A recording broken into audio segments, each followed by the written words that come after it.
अस्सलामुअलैकुम, welcome back to my YouTube channel hungry tummy. I am sure आप लोग बिल्कुल ठीक होंगे, खुश होंगे। अल्लाह ताला हमेशा आप लोगों को खुश रखे, आबाद रखे, सेहत तंदुरुस्ती वाली ज़िंदगी अता फरमाए, आमीन सुम्मा आमीन। तो आज का व्लॉग करते हैं शुरू। तो ये है जी दावत का पार्ट 2, उसका जो नेक्स्ट डे था। तो सबसे पहले उठ के तो जो हम बहुत जल्दी उठ गए थे, मैं और अहमद। तो हमने सबसे पहले जो है ना मिलके हमने सारी जो है ना घर की सफाई की थी। उसके बाद जो है ना हमने अरेंजमेंट्स की थी कि टेबल वगैरह, डाइनिंग टेबल को अलग आगे कर लिया था और चेयर्स वगैरह अरेंज कर दी थी। और ये बाथरूम में थोड़ी सी मैंने अपनी कारीगरी दिखाई। देखा ऐसे करते हैं टावर्स, मुझे बहुत शौक है ऐसे टावर्स लगाने का, लेकिन अमूमन ज़ाहिर है घरों में हम करते नहीं है। तो मैंने ऐसे ही ट्राई किया और फिर मैं आ गई थी किचन में। और मैंने आपको कहा था कि मैं सैलड्स वगैरह जो है वो फ्रेशली प्रिपेयर करूँगी उसी दिन के लिए। तो फिर मैं जो है सैलड प्रिपेयर कर रही थी। ये मैं बना रही थी जो बीन्स वाला केचप वाला सैलड होता है ना, शादियों में हमारे पाकिस्तान में बनता है, बहुत ही फेमस है। वो मैं बना रही थी। तो इसमें मैंने जो है ना 1 कप का रेशो रखा हुआ था। जो प्याज थे वो भी 1 कप थे, टमाटर जो थे वो डीसीडेड थे और 1 कप थे, ठीक है। जो खीरे इस्तेमाल किए थे ना मैंने, वो आप चाहें तो आप 1 कप भी इस्तेमाल कर सकते हैं। मैंने यहाँ पे 2 कप इस्तेमाल किए, तो उससे ज़रा सा फ्रेशनेस ज़रा ज़्यादा आती है खीरे से। तो वो क्योंकि इसमें सलाद के पत्ते या उस तरह कोई चीज़ इस्तेमाल नहीं होती, तो इसलिए पहले मैंने 1 कप डाला था, लेकिन मुझे कम लगे तो फिर मैंने जो है ना वो 1 कप इसमें और शामिल कर लिया था। यानी आप कह लें 2 मीडियम साइज़ के खीरे थे, बिल्कुल मोटे ताज़े, बहुत ज़्यादा नहीं थे, तो लेकिन बहुत फ्रेश थे, तो ये मैंने इस्तेमाल किए थे। उसके साथ फिर इसमें 2 कप ही जो है चने मैंने शामिल किए थे, उबले हुए सफ़ेद चने। मैंने टिन वाले ले लिए थे, तो मैंने 2 टिन शामिल किए थे और 1 टिन जो है ना मैंने किडनी बीन्स शामिल कर लिया था। 1 कप ही बनता है वो ऑलमोस्ट। और ये आधा कप के करीब मैंने जो है ना वो स्वीट कॉर्न शामिल किए थे। आप चाहें तो 1 कप भी कर सकते हैं, आपकी अपनी प्रेफ़रेंस है। साथ में मैंने ऑलिव्स शामिल किए थे। मेरे पास जो है ना वो डीसीडेड नहीं थे, तो मैंने उनको जो है ना साइडों से काट के तो शामिल कर दिया था। आप ओमिट भी कर सकते हैं। उसके बाद उसको मैंने फ्रिज में रख दिया था। उसकी ड्रेसिंग जो है मैं लेटर और आपको वीडियो में बताती हूँ कि मैंने उसकी ड्रेसिंग के लिए क्या प्रिपरेशन की थी। बाद में जो है ना मैं जो है वो जो रोस्ट था उसके लिए जो सब्जियाँ ऊपर से सौते करके ऊपर डालनी थी ना, तो मैंने कहा मैं उनको काट के प्रेप वर्क करके तो मैं उनको ट्रे में ना क्लिंग फिल्म लगा के रख दूँगी। उससे क्या होगा कि मुझे उस टाइम काटनी नहीं पड़ेंगी। प्रेप वर्क जो होता है ना वो बहुत इंपॉर्टेंट होता है आपके डेली वर्क के लिए भी, और दावत वगैरह में तो बहुत ये एक आसानी रहती है। आपको पता भी होता है, आप प्रोसीजर सारा स्टेप बाय स्टेप फॉलो कर लेते हैं जब आपकी पूरी तैयारी हुई होती है। थोड़ी सी शिमला मिर्च और टमाटर वो चिकन स्कीवर्स में से बचे थे, वो भी मैंने इसमें शामिल कर दिए थे। हरी मिर्चें ली थी मैंने, और शिमला मिर्च जो है वो मुझे ज़्यादा लाई थी, तो कोई भी आप ग्रीन ले लें, येलो ले लें, जो भी है। येलो वाली थोड़ी बची हुई थी बेल पेपर, तो वो मैंने वो भी डाल दी थी। ग्रीन वाली थोड़ी सी हरी मिर्चें मोटी वाली ली थी मैंने, क्योंकि वो ज़्यादा स्पाइसी नहीं होती। फिर मैंने जो है ना मटर और आलू सेपरेट बॉईल किए थे रशियन सैलेड के लिए, और वेज तरह के आलू काट के मैंने बॉईल कर लिए थे वो रोस्ट के ऊपर डालने के लिए। और ये अहमद जो है ये प्लेटर्स वगैरह हम लोग अरेंज कर रहे थे। ये हमने पहले डिसाइड कर लिया था कि कौन से प्लेटर में हम क्या सर्व करेंगे, तो फिर हम जो है ना हमने कहा एक बार जब ना टेबल पे ऑर्गेनाइज करके ना ज़रा सेट करके देख लेते हैं सारी चीज़ें पूरी आ जाएंगी कि नहीं आएंगी। तो कोल्ड ड्रिंक्स वगैरह जो है वो यहाँ पूरी नहीं आई थी, ग्लासेस वगैरह वो हमने जो कॉफ़ी टेबल है मेरा उसको साइड पे करके, तो बाद में उसके ऊपर जो है ना ड्रिंक्स और ग्लासेस वहाँ सर्व कर दिए थे हमने। और क्योंकि अब हमने खुद ही जो है वो ड्रिंक्स वगैरह सर्व करनी थी, तो वो हमारे लिए भी ज़्यादा आसानी रहनी थी एक ही जगह से ना। तो ये प्लेटर्स वगैरह पहले हमने ये इस तरह अरेंज किए थे। बाद में फिर जो है ना मैंने थोड़ी रिसर्च की, तो हमने उसमें देखा कि सबसे पहले आपने जो है ना वो सैलड्स लगाने होते हैं, फिर आपने अपने जो मेन आइटम वो लगाने होते हैं, फिर ड्राई आइटम आते हैं, इस तरह करके ना। तो फिर बाद में दोबारा हमने इसको रीऑर्गेनाइज़ किया था। और ये चम्मच वगैरह रखने के लिए ट्रे जो मेरी पहले अब याद है मैंने ऑयल वगैरह रखने के लिए यूज़ करती थी, तो वो सर्विंग ट्रे है, तो उसके अंदर मैं नीचे एक किचन टॉवल रख के तो उसके अंदर जो है ना चम्मच वगैरह जो वो अरेंज कर दिए थे। वो बहुत प्यारा लग रहा था। इसी तरह थोड़ी बहुत अरेंजमेंट्स करके आप बहुत खूबसूरत ला सकते हैं ना। फिर जो है मैं ना बिरयानी के कोरमा की तैयारी करने लग गई थी। गोश्त जो है वो अल्हम्दुलिल्लाह आपको पता है पिछले व्लॉग में जो वो पार्ट 1 था उसमें हमने ऑलरेडी रात को गला के रख दिया था। तो बस उसका मसाला जो है ना वही प्रिपेयर करना था मुझे। तो मैंने जो है वो प्याज़ ही मैंने काटने थे, टमाटर आपको पता है मैंने पहले ही जो है वो ग्राइंड करके फ्रीज़ किए होते हैं, तो वो मुझे जो है ना चॉपराइज़ या उनको ग्राइंड करने की ज़रूरत नहीं थी।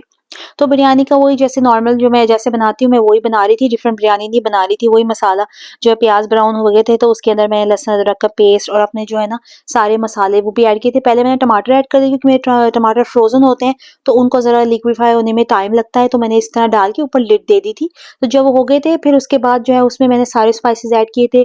मिर्चें ऐड की थी मैंने, हल्दी ऐड की थी, साथ ही जो है ना शान का जो बॉम्बे बिरयानी वाला मसाला है ना वो मैंने 1 पैकेट पूरा इसमें शामिल किया था, क्योंकि बिरयानी मेरी ज़्यादा थी। हरी मिर्चें मैं काटना भूल गई थी, तो मैंने जल्दी-जल्दी सीज़र अपनी किचन सीज़र से जो है ना वो काट ली थी।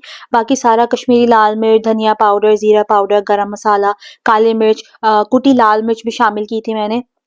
ये सारी चीज़ें अच्छी तरह शामिल करके दही डाल के इसको अच्छी तरह से जो है ना हमने भून लिया था मसाले को। गोश्त को हमें भूनने की बस थोड़ा-सा हमने इसको भूनना था, गलाने की ज़रूरत नहीं थी, वो ऑलरेडी ही गला हुआ था। और मैंने यखनी भी इसमें शामिल की थी, जो मैंने गोश्त की निकाली थी वो मैं रिकॉर्ड करना भूल गई थी। तो आप यखनी भी इसमें शामिल करेंगे, मैंने इस स्टेज पे वो कर दी हुई थी ऑलरेडी। और फिर आलू बुखारे जो है ना वो मैंने लास्ट में शामिल किए थे। तो ये सारा जो है ना मसाला बहुत जल्दी ये मेरा बन गया था, गोश्त गला हुआ था, इसलिए मेरी आधी टेंशन थी ना वो ख़त्म हो गई थी। तो बाकी फिर अहमद उस टाइम पे ना चले गए थे ये दरमियान में रखने के लिए फ्लावर्स लेने चले गए थे। और हमने एक सुबह जब उठे थे हमने तब से कुछ भी नहीं खाया था। तो अहमद वो फिर चाय और सैंडविच वगैरह कहते हैं मैं वो ले आता हूँ। तो क्योंकि बिरयानी का कोरमा इस टाइम पे अल्हम्दुलिल्लाह वो रेडी हो गया था और ये फ्लावर्स बहुत ही प्यारे थे। लाइक पिंक, लाइट पिंक और व्हाइट का कॉम्बिनेशन था, बहुत खूबसूरत थे, इनकी खुशबू बहुत अच्छी आ रही थी, बहुत फ्रेश थे। तो ये बस हमने जल्दी-जल्दी ना एक-एक हमने ऑमलेट पराठे वाला सैंडविच खाया था और साथ चाय पी, फिर दोबारा मैं किचन में आ गई थी। अच्छा, ये वो जो सैलेड बनाया था उसकी ड्रेसिंग है, इसकी हाफ कप का मेजरमेंट है, आपने हाफ कप इसमें ले लेनी है केचअप, ठीक है? Tomato ketchup. तो ये जो रेशियो मैंने आपको बताया ना ये उसके हिसाब से, अगर आप उसका रेशियो सैलेड का बढ़ाएँगे तो आपको ड्रेसिंग भी ऑब्वियसली बढ़ानी पड़ेगी। यहाँ पे मेरे पास थी टैमरिंड और डेट की चटनी, यानी इमली और खजूर की चटनी थी। आप खाली इमली का पल्प भी शामिल कर सकते हैं, लेकिन ये शामिल करने से बहुत अच्छा टेस्ट आएगा, लेकिन ये है कि आपको इसको थोड़ा बैलेंस करना पड़ेगा। बाद में इसमें मैंने डाला था 1 से डेढ़ चम्मच जो है ना वो मैंने चाट मसाला शामिल किया था, फिर इसमें मैंने थोड़ा-सा नमक भी शामिल किया था, फिर भी मुझे इसका टेस्ट जो है ना उतना वो बैलेंस नहीं लगा था, एसिडिटी कम थी, फिर मैंने इसमें जो है ना थोड़ा-सा लेमन शामिल किया था। तो ये परफेक्ट हो गया था। अगर आप खाली इमली का पल्प डालेंगे ना तो वैसे ही वो खट्टा होता है और सॉल्टी भी होता है, तो उसका ज़ायका थोड़ा डिफरेंट आएगा। लेकिन ये बहुत ही मज़ेदार ड्रेसिंग बन गई थी, रियली रियली डिलिशियस। आप ज़रूर ये सैलेड ट्राई कीजिएगा। बस आपने इसकी ड्रेसिंग जो है ना जब आप सर्व करने लगेंगे ना उस टाइम आपने मिक्स करके तो इसको सर्व करना है। पहले आपने उसके ऊपर ड्रेसिंग नहीं डालनी है। आपको पता है पहले ड्रेसिंग डालने से सैलेड वगैरह जो है वो पानी छोड़ देते हैं, तो आपका वो फ्रेशनेस जो है ना उसके अंदर से खत्म हो जाती है। फिर यहाँ पे अहमद जो है वो चटनी की तैयारी कर रहे थे, ग्रीन चटनी, पुदीना, धनिया उन्होंने पहले ही साफ कर लिया था। फिर हरी मिर्चें वगैरह लेके तो वो मेरे मेरे असिस्टेंट शेफ जो थे, तो वो तैयारी कर रहे थे उसकी चटनी की। और साथ जो थी मैं अपना प्रेप वर्क कर रही थी उसके लिए अपने रशियन सैलेड के लिए ना, तो सेब वगैरह मैंने रखे थे उधर धो के सारे, तो मैंने कहा वो मैं बनाऊँगी। अहमद जो है वो आराम स्लो मोशन में लगे हुए थे, चटनी बहुत ज़ाहिर है इतना मुश्किल काम मैंने उनको दिया हुआ था, चटनी बनाना थोड़ी आसान काम थोड़ी है, ये आप देखें उनको करते क्या है वो। ये उन्होंने मशीन में डाला था, लेकिन फिर मैंने उनको बोला थोड़ा-सा ना डालने के बाद वो थोड़ा-सा उसमें पानी शामिल करना था। तो उन्होंने थोड़ा पानी भी शामिल किया, उसके बाद भी जो है ना वो मशीन नहीं चली थी। वो बहुत कोशिश कर रहे थे उसको चलाने की कि आप देखें उसमें पानी डाला है, तो फिर भी जो है ना वो नहीं चल रही थी। उसके बाद मैंने कहा थोड़ा और पानी शामिल कर लें, कहते नहीं मुझे दही दो मैं थोड़ा दही शामिल कर लूँगा। थोड़ा दही शामिल किया उन्होंने, फिर भी उन्हें हालाँकि यहाँ पे पानी की क्वांटिटी और दही की क्वांटिटी ना काफ़ी ज़्यादा थी। तो इसको थोड़ा-सा यानी वो जैसे हम अब करते हैं हिलाने की ज़रूरत थी। इसको एक एक्सपर्ट शेफ़ की ज़रूरत थी, तो वो उनसे नहीं हुआ। तो फिर मैंने कहा मैं छोड़े मैं कर देती हूँ। तो वो उन्होंने कोशिश की थी हिलाने की, लेकिन फिर भी कुछ भी नहीं हुआ उनसे, यानी इतनी एनर्जी उनकी ताकत किसी काम की नहीं आई। और मैंने कहा इधर दे मुझे मैं ही कर देती हूँ, जब मैंने ही करना था तो मैं आपको क्यों दे रही हूँ। तो मैंने बस जो है ना वो मशीन उठा के तो थोड़ी-सी हिलाई थी और 2-3 बार तो वो जो है जब एक बार ग्राइंड होना शुरू हो जाए तो वो शुरू हो जाएगा। अगर ज़्यादा पानी डाल देते तो चटनी जो है आपको पता है कितनी पतली हो जाती है, वो फिर मज़े की नहीं रहती। तो ये चटनी जो है वो रेडी हो गई थी और ये देखिए अहमद कर क्या रहे हैं और इधर मैं आ रही हूँ ऐसे कर रहे थे और अहमद को भी देखा वो क्या करते हैं, कॉपी कर रहे थे वो। उसके बाद जो है यहाँ पे फिर रशियन सैलेड की मैंने तैयारी की थी। रशियन सैलेड के लिए मैंने लिए थे 1 किलो सेब जो कि बनते हैं 5 एप्पल, ठीक है? बड़े-बड़े साइज़ के 5 एप्पल ले लिए थे मैंने। आपने अच्छी क्वालिटी के एप्पल लेने हैं, फ्रेश जूसी एप्पल, ठीक है? ड्राई एप्पल, ग्रीन एप्पल वगैरह बिल्कुल नहीं डलते, रेड एप्पल ही डलेंगे। छिलके उतार लेने हैं आपने, छिलकों के साथ प्लीज़ इसको मत डालिएगा, रशियन सैलेड में छिलके नहीं डलते। आलू और मटर मैंने पहले ही बॉयल कर लिए थे, ठीक है? ये अंदाज़े से मैंने आलू और मटर जो है ना वो बॉयल किए थे, बहुत ज़्यादा क्वांटिटी आपको इसमें नहीं चाहिए आलू और मटर की।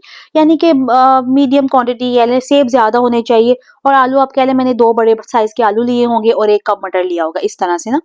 तो जो सेब हैं उनको अच्छी तरह से कट करके आपने उसी बाउल में मैंने उनको शामिल कर लिया था और ये आपने फ़ौरन बना के रखना है क्योंकि ज़ाहिर है आप अगर सेब जो है उनको छोड़ देंगे वो ब्राउन हो जाएँगे। तो उसके बाद जो है ना मेरे पास आइसिंग शुगर नहीं थी तो मैंने थोड़ी-सी चीनी जो है ना वो उसी टाइम पे अपने ये दूसरा वाला जो मेरा ग्राइंडर था ना जिसमें इसमें मैं मसाले नहीं पीसती, ये मैंने एक अलग रखा हुआ है ताकि इसके अंदर मुझे कोई ऐसी चीज़ चीनी या कुछ इस तरह की चीज़ पीसनी पड़े, चावल का आटा बनाना पड़े तो मैं इसमें बना सकती हूँ। उसके बाद इसमें शामिल की थी मैंने मेयो शामिल की थी, मेयोनीज़ वो मैंने अंदाज़े से शामिल की थी। पहले आप हमेशा ना थोड़ी क्वांटिटी में शामिल करें क्योंकि इसमें बहुत ज़्यादा कोटिंग नहीं चाहिए होती। फिर मैंने इसमें फ्रेश क्रीम शामिल की थी। ये फ्रेश क्रीम का ना थोड़ा बड़ा डिब्बा है, नॉर्मल से नॉर्म आई थिंक ये होता है 250 या 200 ग्राम का होता है ये बड़ा वाला। तो ये सारा ही चला गया था मेरा अंदर, क्योंकि मैंने जब पहले मैंने थोड़ी डाल के देखी थी, क्योंकि बहुत ओवरफ्लोइंग इसमें नहीं चाहिए आपको, सिर्फ़ हल्का-सा ये कोटेड होना चाहिए सैलेड। बहुत ज़्यादा हो जाएगी क्रीम और वो मेयोनीज़, तो आपको मज़ा नहीं आएगा उसमें। तो ये क्रीम जो थी ये तो सारी चली गई थी, क्योंकि थिक थी बहुत ज़्यादा। तो थोड़ी-सी मुझे लगा कि अभी थोड़ा-सा यानी उसमें थी कसर थी, तो मैंने थोड़ी-सी मेयो भी इसमें बिल्कुल आप कह लें 1 चम्मच और शामिल की थी। चीनी आपको जितनी रिक्वायर्ड है ना उतनी आपको एडजस्ट करके डालनी पड़ेगी, ठीक है? और ये मेरी मामा की रेसिपी है, वो इसमें जो है ना काली मिर्चें भी शामिल करती हैं और नमक भी शामिल करती हैं, उसको बैलेंस आउट करने के लिए। हालाँकि यूजुअली जो रेसिपीज़ होती हैं उसमें काली मिर्च नहीं जाती, सिर्फ़ चीनी जाती है, लेकिन आप काली मिर्च डालिएगा आपको बहुत अच्छा टेस्ट आएगा, वो बहुत इसको बैलेंस आउट कर देता है। तो बस इसको जो है ना मैंने मिक्स करके, तो इसको भी मैंने जो है ना फ्रिज में रख दिया था, जब सर्व करना हो तो इसको आप डिब्बे में से निकाल के तो अपनी सर्विंग डिश में जो है ना उसमें आपने रख लेना है। आपने टेस्ट ज़रूर करना है इसको बैलेंस करके, उसके बाद ही रखना है, ठीक है? ताकि उसमें हर चीज़ बैलेंस, सर्विंग के टाइम पे आपने इसके ऊपर थोड़ा-सा अनार जो है ना, उसके दाने डाल देने हैं ताकि वो खूबसूरती आ जाए, रेडनेस आ जाती है तो वो एकदम से ना ऐसे खिल जाता है। वो सिर्फ़ सर्विंग के टाइम डालना है, मिक्स करते हुए आपने नहीं डालना। 2 चम्मच 1-2 चम्मच आपने अनार के दाने डालने हैं, अगर नहीं है तो नहीं भी डालें, नो प्रॉब्लम, नो वरीज़। तो इसको फ्रिज पे रख देना है, ये आप नए फ्रेश ही बनाएँ, ओवरनाइट इसको नहीं रखें बना के, इसकी जो फ्रेशनेस है ना वो चली जाएगी, तो फिर आपको फ़ायदा नहीं होगा। और मैं यहाँ पे फिर रेडी होके आ गई थी। मैंने अपने बालों को बड़े अच्छे कर्ल डाले थे लेकिन फिर मैं ना बाँध के आ गई थी, क्योंकि किचन में मुझे अभी ना बिरयानी के लिए चावल बॉयल करने थे। आपने देखा मैंने बड़ा पतीला निकाला था। तो क्योंकि ब चावल ज़्यादा थे तो मैंने डबल 2 पतीलों में दम लगाया था। बड़े पतीले में बहुत टाइम लग रहा था। और ये जो फिर जो है सारे अल्हम्दुलिल्लाह सब लोग आ गए थे। फिर जल्दी-जल्दी जो है वो चिकन का रोस्ट होने के लिए मैंने पहले ही रख दिया था। तो ये माशाल्लाह बेहतरीन बन गया था, बिल्कुल ड्राई नहीं हुआ था। बहुत अच्छी ये रेसिपी है, इंशाल्लाह मैं आपके साथ जल्दी शेयर करूँगी। तो ये सब ऐसे करके फिर ऊपर मैंने जो है ना वो डाल दिए थे सॉटेड वेजिटेबल्स। और ये शाशलिक भी आयशा में आ गई थी वो, तो उसने मेरे साथ बनाए थे। तो ये अल्हम्दुलिल्लाह सब कुछ जो है वो हमने सर्व कर दिया था बेहतरीन। अल्हम्दुलिल्लाह हर चीज़ टाइम पे रेडी हो गई थी। सैलड्स वगैरह ये देखिए, मैंने वो केचप वाला सैलड है, वो रशियन सैलड, और ये बिरयानी जो है वो मैंने इसमें डिश आउट कर दी थी। रोस्ट जो है वो ज़्यादा था, तो वो मैंने 2 डिशेज़ में जो है ना उसको डिश आउट कर दिया था। लेकिन अल्हम्दुलिल्लाह सब कुछ चीज़ों का ज़ायका बहुत अच्छा बना था, बहुत मेहनत की थी। अल्लाह ताला जो है वो ज़ायका डालने वाला है, तो उसने बेहतरीन ज़ायका आ गया था खानों में। कबाब बहुत अच्छे बने थे, स्कीवर्स भी बहुत अच्छे बने थे, हर चीज़ में जो है ना वो ज़ायका बैलेंस था, क्योंकि वो तो ओवरनाइट मैरिनेटेड थे, तो इसलिए उसका ज़ायका जो है ना और ज़्यादा वो आ गया था। ये जो मैंने कप्स ऑर्डर किए थे रमज़ान के लिए, उसको मैंने चटनियों के लिए यूटिलाइज़ कर लिया, एक यहाँ रख लिया, एक वहाँ रख दिया। तो आई होप आपको ये व्लॉग अच्छा लगेगा, अपनी दुआओं में याद रखिएगा। मिलते हैं अगले व्लॉग में नई चीज़ों के साथ, नई बातों के साथ। तब तक के लिए अल्लाह हाफ़िज़।